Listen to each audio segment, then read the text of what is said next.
Well, it's my pleasure to introduce our guest speaker today.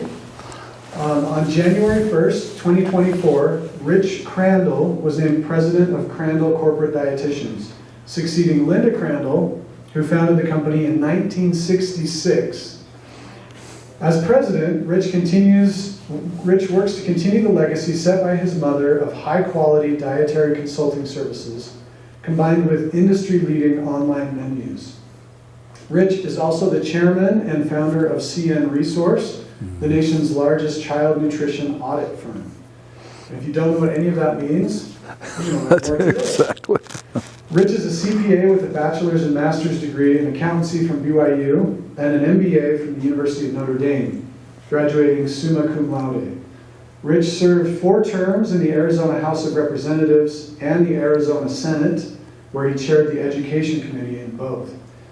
Rich is married to Leanne Crandall, and together they have 13 children and 22 grandchildren, which is amazing. Bad return. Those 13 kids. That's right. It's only 1.7. In his free time, Rich loves 'Cause one's on a ski, mission still. road bike, watch college football, and watch his grandkids' soccer games. So please welcome Rich Crandall. Thanks there. Thanks so much. Appreciate it, Russ.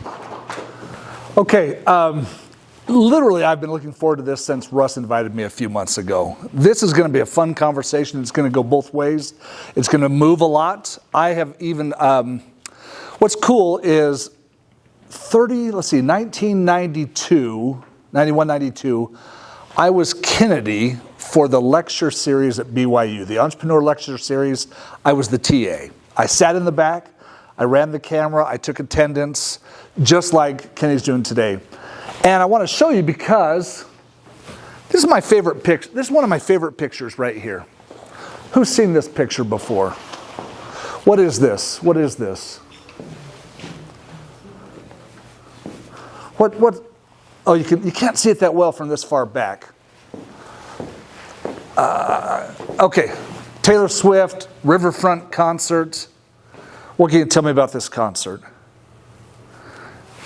Well, the fact that this kid's in the front row and there's like one person over here, this is not recent. So I'm the TA, I'm sitting in the back, and every week someone comes in who's hit it big. And this lady came in who's the head of this huge software company in California, and her calling card was plates of chocolate chip cookies. Literally, this is in the 90s, and that was her tech calling card. She would take chocolate chip cookies. But the company was worth like $40-50 million. And every week, the president of some huge bank in Seattle comes to speak one week. And I'm sitting there just thinking, there's no way. There's no freaking way. I mean, I'm never going to be like that. I'm never going to do that. Okay, let's see what we got here. Cup bop, you'll have to go to Utah County. I got a $25 cup bop if someone can tell me what this is a picture of and how many people are there. This is from this week. Where is this picture taken? Sydney. And how many people? It was her largest concert ever. And I'm going to finish talking about a really cool Taylor Swift story at the end.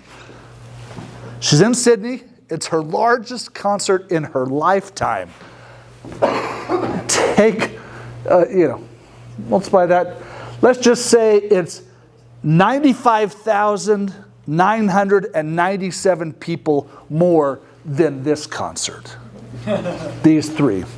There's 96,000 people there. That's close enough there. Enjoy that. So I'm sitting back here as the TA, and I'm looking at the Sydney concert thinking, there's no way. How on earth am I going to do that? I'm not seeing the years put in of 3 people who right now wish they had gotten like a signed guitar or something for her, because it'd be worth millions, if they realized here how big she was going to be someday. So let me tell you a little bit about. We have 2 consulting firms. Every nursing home in America is required to have a dietitian. You chart in the medical records, and really what you do is you keep the nursing home from being sued for 3 things. Nursing homes get sued for 4, but falls that's nursing, that's not dietary. But dehydration, weight loss, and pressure sores. So really, the dietitian's job is to make sure that you're not losing weight unless it's planned, that you're not dehydrated, and that if you do get, what's a pressure sore? What's a pressure sore? When you just, is it when you don't move enough? Exactly. You're not moving at all in the bed. And so you start to get that really, and if you don't move at all, they get really bad at stage 4. But what's interesting is the food you eat after you get a pressure sore can help it heal very quickly if you get the right proteins. So that's what dietitians do. You're required by law to be there in nursing homes and assisted living facilities in the U.S. About half the states require it, half don't. So we do that. Here's kind of just our stats. My mother founded it in 1966. We have about 350 employees, do about $8.5 million. My mom still owns, my mother just retired, bought a home next to BYU, sold her house in Arizona, and January 1st moved up to BYU because all my brothers and sisters and grandkids are up here. And that's our website, consultingrd.com. Then we have a second company that I started 20 years ago, and it's called See and Resource. And this is where you need to find encouragement because, man, you can make money doing all kinds of things that you've never even thought of or heard of. I did not know this was a business 25 years ago. When I left BYU and Notre Dame, I didn't even know this existed. Who here has ever had school lunch? Maybe even in Honduras, you had school lunch? Okay, cool. So believe it or not, in most small towns in America, the largest restaurant is the school cafeteria. They're feeding hundreds of kids every day. And billions of dollars flows through school lunch. Weirdest thing, but it's true. You know, the Orlando School District, 250,000 kids. What do you think their budget is for school lunch? How much are they making? Someone has to audit all that and make sure that it works. And so we audit the menus. And so there's 22 states who outsource their audits to us for school lunch, child care food programs, and then summer food. You know, the Boys and Girls Club, the local swimming pool, anyone that's giving away a free lunch at summer, we audit that. And we make sure that the menu works, stuff like that. But here's our stats. I started in 2001 with about 100 employees, about $5.5 million ownership there. But here's kind of the thing I'm proud of. In 2003, we entered the Notre Dame business plan competition. And we had this idea that states could outsource their audits to us. What's interesting, there were 106 companies that entered the Notre Dame plan that year, 2003. And we won for one reason only. Everybody who pitched, and Carson, keep this in mind when you're pitching tomorrow, said, okay, year 1, we're going to be here. Year 2, we're going to be here. Year 3, we call it the hockey stick. Year 3, we're going to make millions there. And you've watched Shark Tank, so you know you see that also. We're the only ones who said, actually, we got to convince states to outsource. We'll probably lose money for a couple of years, and then we'll slowly start to make money. And believe it or not, that's how it happened. We were the only ones with a realistic story, so we won the competition. And the Notre Dame Irish Angels, I'll say, gave us the $250,000 to start the company. They took a big chunk of ownership of the company, and I think I bought them out about 10 years ago. But that's kind of where we are today. I look back now at that business plan that I wrote. I'm not sure we followed any of it. You know, you get into business and realize, ooh, that was a really dumb idea, Rich, you had. Or here's a better opportunity. But I want to talk to you today. You know, Russ, we were talking about, hey, what would be of interest to students? And I want to talk about some lessons I learned. I made a list of like 20 things, and I'm like, oh, that's ridiculous, you know. And when I crossed it off, I said, okay, there's 2 personal things I want to talk about, and then 2 business-related things.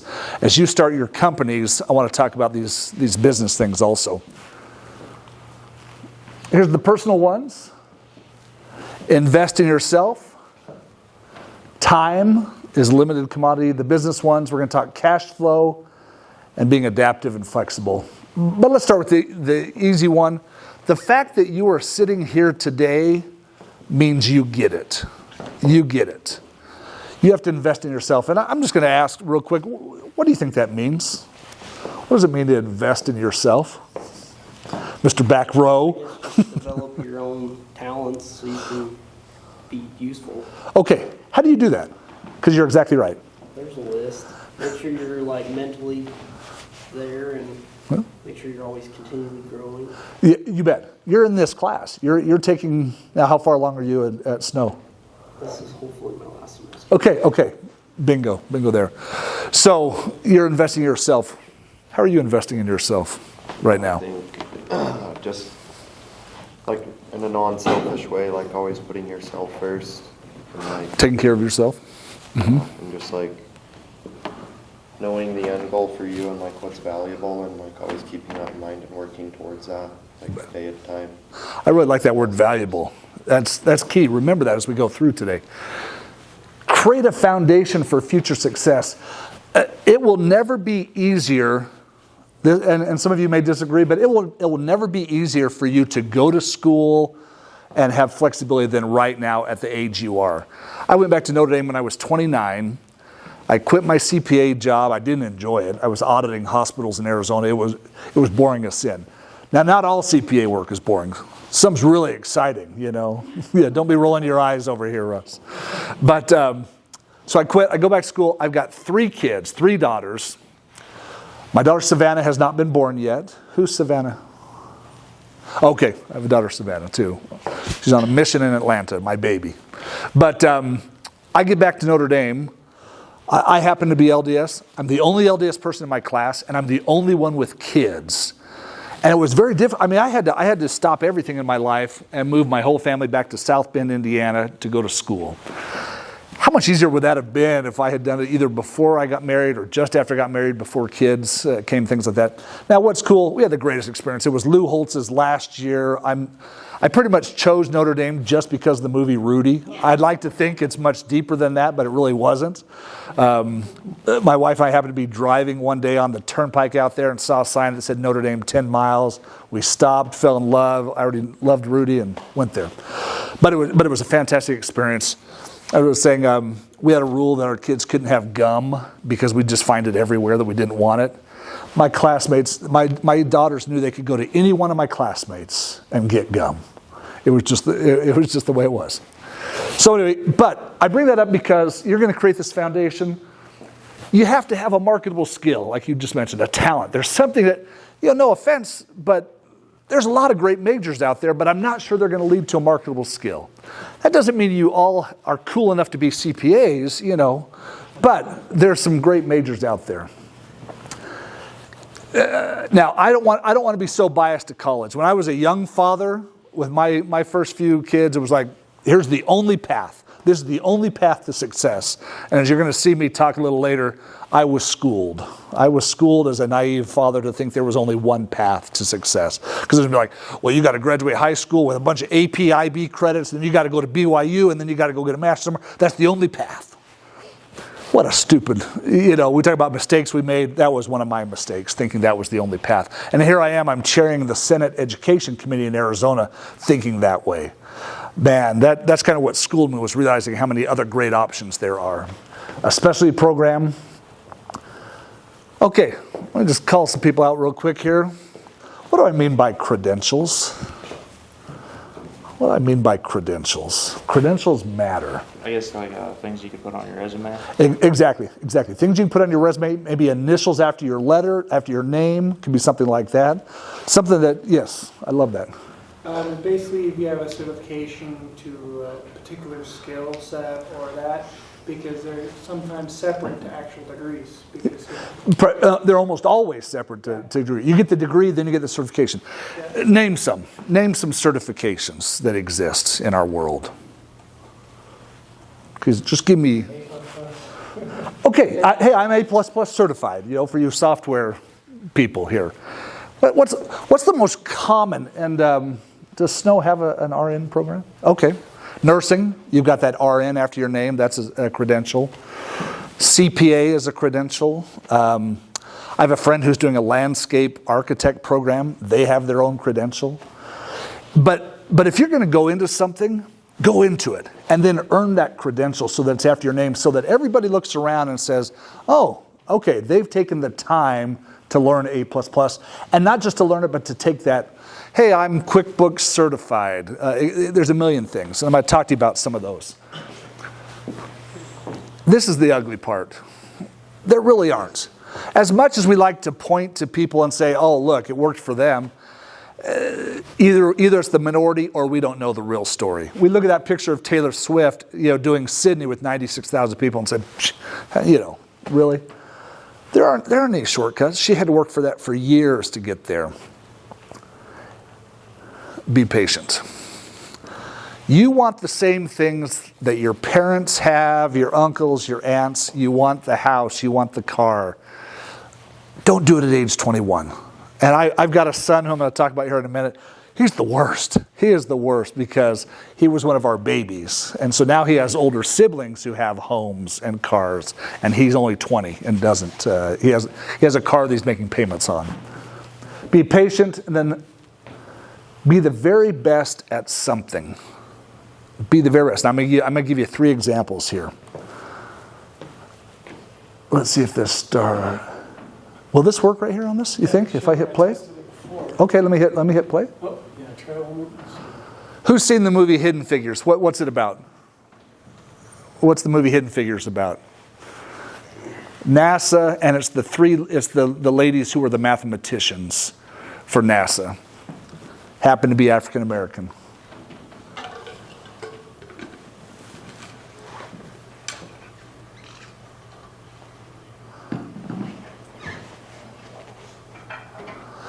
Okay, this is true story. This is one of the world's first IBM computers. NASA bought it. It's in a whole room. I'm with the West Computing Group. Dorothy Bond, sir. Well, this is a very delicate piece of equipment. I'm sorry, sir. I'm just trying to be helpful. Bill, we got numbers. What kind of numbers?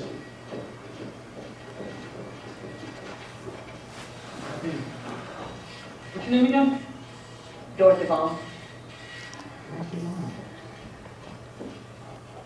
If you watch the movie, you realize that she knew that this IBM computer was coming in, and she knew that someday it would replace the room full of people doing math by hand.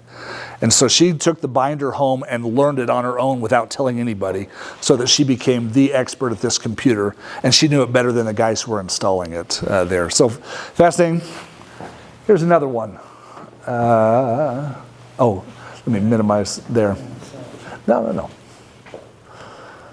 Be a specialist. So I needed help with Microsoft Word. I had a document. It was a manuscript that I was working on at work, and I needed some tricky things in Microsoft Word. I mean, I like to think that probably all of us in here, we know Word. We can type a document. We can save it. But I needed someone who really knew it. So I Googled Microsoft Word Expert. I just Googled Microsoft Word Expert. This is what I got. The web address, you can't see, but mswordexpert.com. And this guy, his whole life is Microsoft Word. And he even says, I don't want to know everything. I specialize to be the best. I have used Microsoft Word every day, all day for 30 years. He was an engineer and he did technical manuals. His name is Tom. I've used Tom now for 2.5 years. He charges me $100 an hour. But the guy can get something done in Word that it would either we don't have the skill to do or it would take me 10 hours to do. That's what I talk about. That's a specialist. I mean, this guy says, I'm just going to be Word, just Microsoft Word. Who's ever used this website, Upwork? Are any of you on Upwork? Have any of you ever used Upwork? Does anybody know what Upwork is? Okay. Let me give you a quick example because I only learned about it a few weeks ago. Upwork is just a whole bunch of people with skills, and they say, hey, I can do something. I'm sending out a Survey Monkey. I've written this survey that's going to go to some of my customers. I hate the way it looks. It looks so rookie. I mean, I did it. It looks rookie. I'm like, I can't send this out to my customers and look like I'm a professional. So I go to Upwork, and I type in, literally my description is so short. Hey, I need help formatting a 15-question survey in Survey Monkey. I don't need help building the survey because everyone's like, oh, I'll help you with your questions. No, I don't need that. I just want it to look good. I do this. I get a response from Lena. Where does Lena live? She lives in Kyiv, Ukraine. First of all, I'm impressed because I'm thinking, holy cow, you're being attacked nightly. And I say, I'll pay you $150 to make my Survey Monkey look fantastic. The lady knocks it out of the park. And she did it so fast, I even said, do you ever sleep? Because whenever I had asked a question, I have an answer back. It doesn't matter what time it was in the US, she would respond instantly to my question. Lena is an entrepreneur. Tom, the Microsoft Word expert, is an entrepreneur. They didn't go out and start a company. They just have a skill. And on Upwork, you can go in here and write whatever you want. I need a flyer done, so I did the same thing 2 weeks ago on this flyer. And I've got two people, a lady in Texas and a guy in Tucson, designing a flyer for me at about half the cost of what I would pay a professional firm. Anyway, think to yourself, what could you become the expert at? Believe it or not, I have the weirdest expertise in the world. I am one of the only school lunch CPAs in the United States.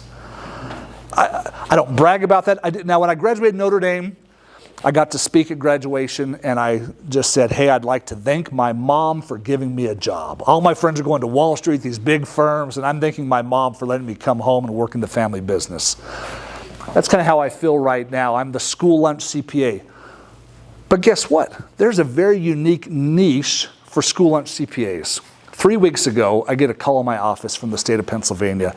There's a large not-for-profit that feeds 200 child care centers and 6 school districts every day. Through a combination of fraud and a bunch of other things, the board has resigned, the CEO is gone, and they said, Rich, can you come run it for 60 days while we get people in place? You don't need to be here every day, but can you come run this very unique company for 60 days and we'll pay you very well? I'm like, okay, sure. So yesterday we had a big board meeting, remotely. I fly out Monday to go to Philly for the week. But that's what I mean. You're a specialist. Think about what you could be the expert at. And you're not going to have that expertise in the first month or two. Be patient. You'll build it. And then as people learn about you and realize that, hey, you do have skills, you have talent, then they start calling you. And you build a name for yourself, and then your resume just looks fantastic. Okay, let's talk about time. I'm going to show you the first minute. Russ, if you might help me. This is like a 2-minute video, but I only care about the first minute because I love the concept.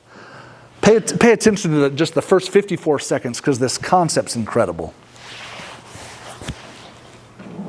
I knew an elderly woman who just passed away. And just before she died, she said, life is such a funny thing. 1 minute you're here, and then you're not. And it hit me. Life goes by so quickly. Imagine you had a bank account, and every morning you find $86,400 in that account. But every night, whatever you didn't spend disappears. What would you do? You'd spend every single dollar. Well, we all have this account. It's called time. Every morning, you're given 86,400 seconds. And every night, whatever time you didn't use well, disappears. Okay, and Russ, that's... Our most precious gift is the present. 86,400. Think about that.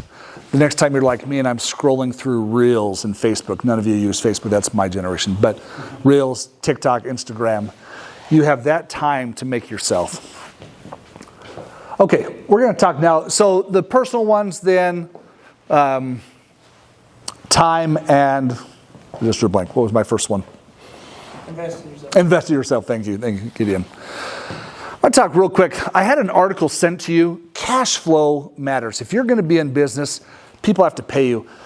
I have a big problem with this. I have a huge problem. I audit all the school districts in Florida and a bunch of other states.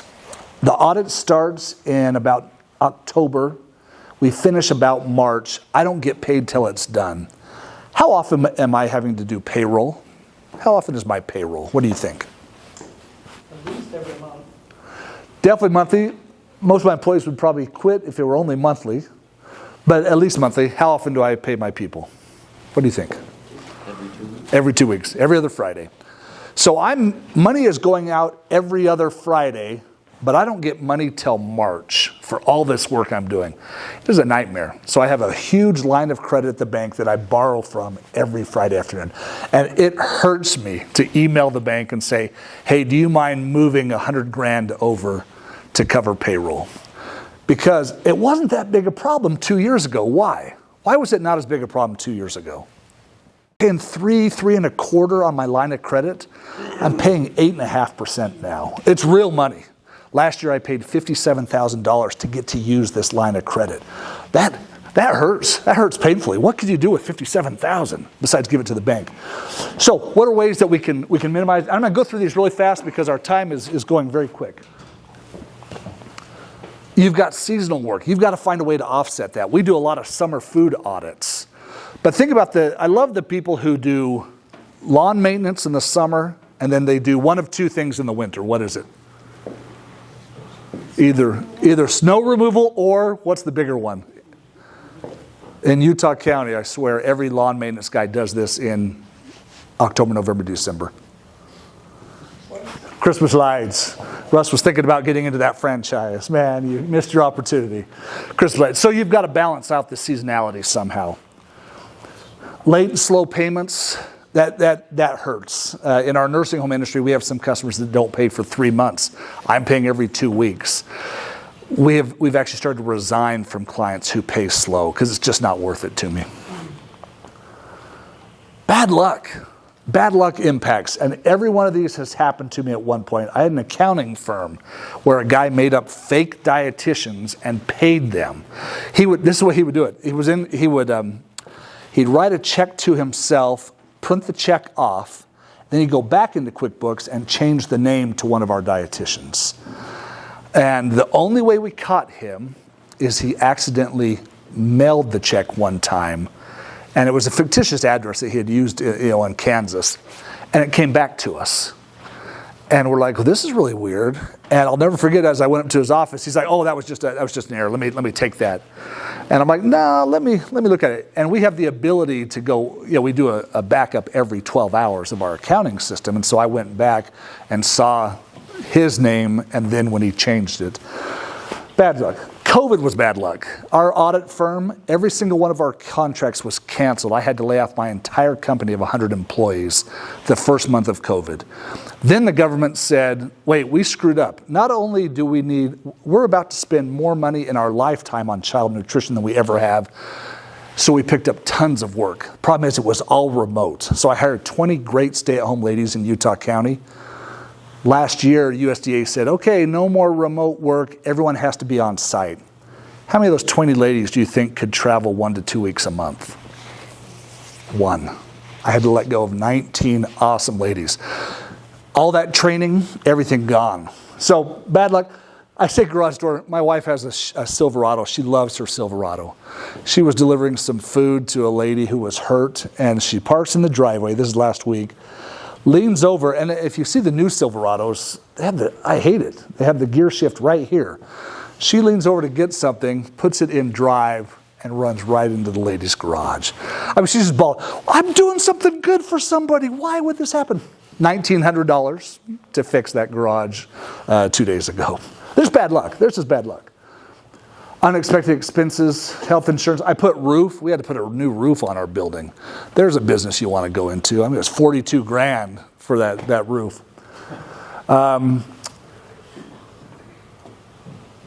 Okay, this is where I struggle mightily. I get paid tons of money in May, June, July. All of our states pay for all of our audits May, June, and July. So where my bank account was empty, all of a sudden it's full, and I think, I have money. The huge mistake I'm making is I need that money for October, November, December. But I spend it because I'd rather pay interest on it there. Just because you have money in your account doesn't mean it's yours to spend there. Last one, not understand the true cost. I'm going to show you a spreadsheet. It looks busy, but let me just tell you real quick what this is. I work at a company that has 335 dietitians. How many accounting courses do you think most of my dietitians have taken in their lifetime? If I were lucky, it would be one. I'm going to say none. So we charge by the hour. Let's say I charge $40 an hour. It's actually a lot more than that, but for math's sake, I charge $40 an hour, and I tell all my dietitians that run the company, I have to make at least a 25% margin. That means out of that 40, I have to make at least $10. And so they say to me, well, that means we can pay the dietitian $30. And they have always believed that. They've always believed that they could pay the dietitian $30. Let me show you. I finally had to make this spreadsheet for them.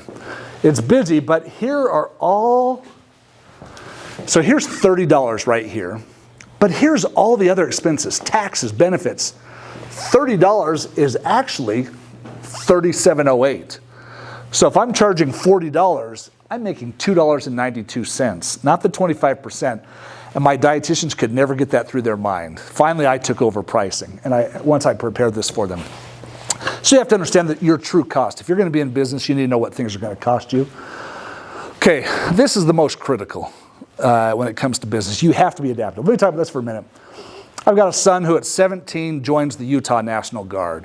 Turned out to be a fantastic move for him. He gets involved. He's at UVU. And he then goes to basic and he gets trained on how to fuel helicopters. He goes up to West Valley, and for 1 year he's working fueling Blackhawks and Apaches. And he likes it, but he wants more. He wants to fly.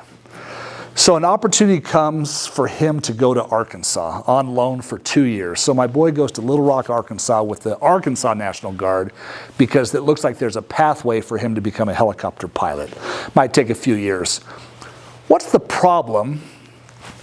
First of all, what is this? What is this? Apache.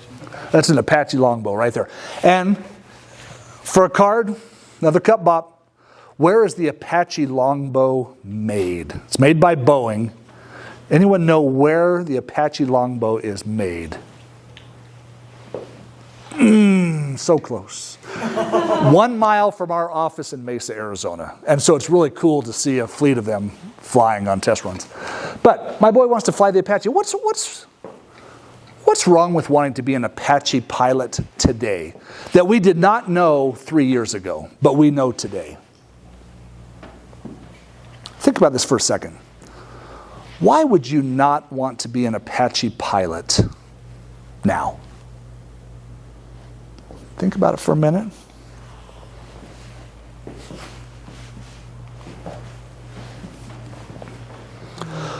They do not fly Apaches in the United States except for training.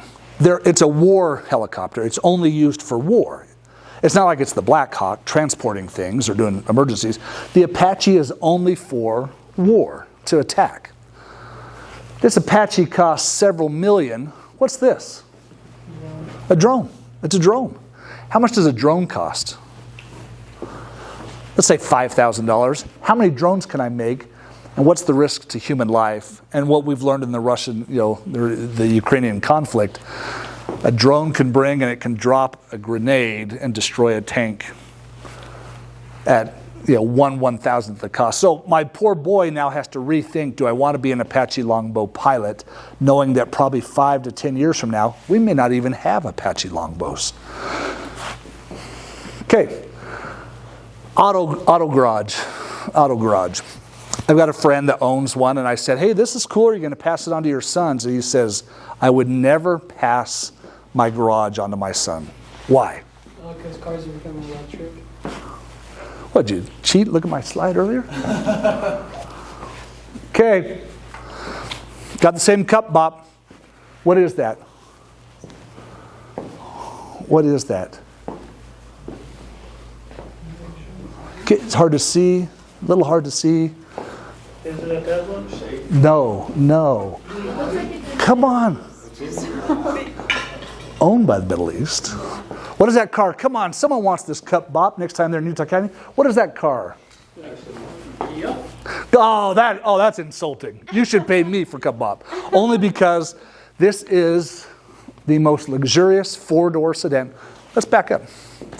Well, if you don't know what this is, you're not going to get that. My next question. What are the 2 fastest 4-door sedans in the world right now? Porsche just made an electric version, but it's still slower than these 2. The Tesla Plaid and this. Come on, you've seen the YouTube video, they're racing side by side. The Lucid GT. Lucid GT. Now, I don't spend a lot of money on things. Ask my wife, our house is just kind of plain. I have one thing, though, that I love. I love fast, nice electric cars. In Arizona, I have a Tesla Plaid, and in this parking lot right here is my Lucid GT. They are incredible. But if I want to get service, what do I do? No. And yes. You're right and you're wrong. When I want service on my Lucid, and it's in Utah, I call to Seattle to the Lucid repair shop, say, hey, I need such and such done to my car. Okay, there is a Lucid tech who lives in Utah. The guy happens to live in Saratoga Springs, totally lucked out. We'll have him come to your house next week and he'll do all the repairs there in your driveway. Holy cow. My poor buddy that owns this incredibly successful garage in Mesa, Arizona, he can't compete with that. But let me show you, it's even worse for Tesla. So I've got a Tesla Plaid 2021, fastest car, but it is so tight inside. I'm a big boy. The Lucid is luxurious. The Tesla's kind of small, but man, can it corner. Yeah, okay. But one of the big knocks against Teslas is wind noise and vibration, just kind of loose things. And I had a couple things were vibrating, so I had to take it in. I pull up the app on my phone, I scroll down to service. I click on service. Request service. Then I come here. Noise and vibration. Then I come here. It's other noise and vibration. It could be wind or one. So it says, describe it, and then we need you to upload some media. Will you make a video of your car making the noise and send it to us? So I do that. Over the course of a couple days, okay, go ahead and bring your car in. You're scheduled for Tuesday at 8 o'clock for service. So in Mesa, Arizona, there's a Tesla repair shop. I drive in. You don't speak to a human. And because of GPS, you don't even go to a numbered spot. You pull in, you drop your car off, and you leave. Either that day or the next day, or for Tesla, a week later, it's really bad. They start texting you, okay, blah, blah, blah. We're going to look at this. It should be done next week. I go at midnight to pick up my car because it's just in this ungated lot and pick it up and leave. My friend with the garage, you can't compete with that. Now, not everyone likes it. I hated that there were no human beings that I talked to for my service. Okay, I've got a problem. And this is a very legitimate problem, and I'm anxious to hear your thoughts on it and ideas. I'm going to go through this really quick. It's hard to see this. This yellow line are the number of students who have registered to take a nutrition, who have declared nutrition as their major in the U.S. and entered the dietetic program. 2014, 17,719 students wanted to be dietitians. 2022, that number is 8,976. Almost a 50% decline in 10 years. Let me ask you first, you're college students, why do you think that is? Why has there been a 50% decline in a field that you are guaranteed to have a job for life and guaranteed to make a pretty decent income too? Why is such a huge drop? What do you think? Anyone know? Please. The job might not be advertised well. True. Maybe there's not enough publicity exactly around it. Could be. Okay. You have to do a 1-year unpaid internship to be a dietitian. You have to have a master's degree. I don't think relative to that it actually does pay well. So when you said that was my thought. No, you're exactly. It doesn't really pay well. And let me say it this way. A starting dietitian will be at about 28 to 30 an hour. 20 years later will be at about 40 to 42 an hour. So it's not a huge thing. Now, it's very stable. It's very flexible. If you want to be a stay-at-home mom, like the majority of our dietitians are, fantastic job. I want to work 1 day a week. But also, we cannibalize ourselves. You get a 4-year degree in nutrition, where can you go work? Where can you go work if you have a 4-year degree in nutrition? Not a dietitian, just a nutritionist. Where could you go? Any idea? I can run a school lunch program and probably start at 50 or 60,000 a year. I can go work for a state government and any myriad of jobs. I can work for WIC, lots of things, and so we cannibalized. But this is a legitimate problem. Here I am, president of the third largest consulting dietitian firm in the United States, and I see this. One of my employees brought this to me 3 months ago. What do I have to change? Adaptive, flexible, what do I need to change? If you were CEO of my company, what would concern you? Lack of qualified applicants? Big time. Lack of qualified employees. We will not do work in North Dakota. Love North Dakota, all of it. There is no dietitian to go into a nursing home that we could hire. We won't go into the Bay Area anymore. We could pay $100 an hour and not find a dietitian in the Bay Area. Rural Utah, ooh, tough. Our problem is we do nursing home chains. A chain may have 20 nursing homes, and one time I tried to tell them, we'll take these 19. And they're like, oh no, you take the one in Vermont also with these 19. It's all or nothing, baby. And that's how most of our customers are. So, what would you do? What would you do? Dylan? Introduce other forms of equivalent qualification in the hiring process. Okay. I like your big thinking. Now, from one lawmaker to a future lawmaker, that's only about a 15-year process. So it could happen. I'll be bankrupt by then, but I like your thinking. The U.S. government would have to change the Medicare rules to allow someone a non-dietitian. What's interesting, though, nurses we can bring from the Philippines. You can't bring a dietitian from the Philippines. I'm not even sure there are. I mean, I'd set up like pathways for like maybe like high school seniors or like people that are in college to be able to be part of a program that will have them know what job they're going to have in 4 years when they do graduate instead of like you bet. knowing what they're going to do. Yeah, expose them to it early there. Yeah. So a couple of things that we've had to do is, number one, we have to be an employer of choice. Knowing that they can go 10, 15 different places, we have to treat them well, we have to do training, we have to hold their hands, but there's certain things I can't overcome.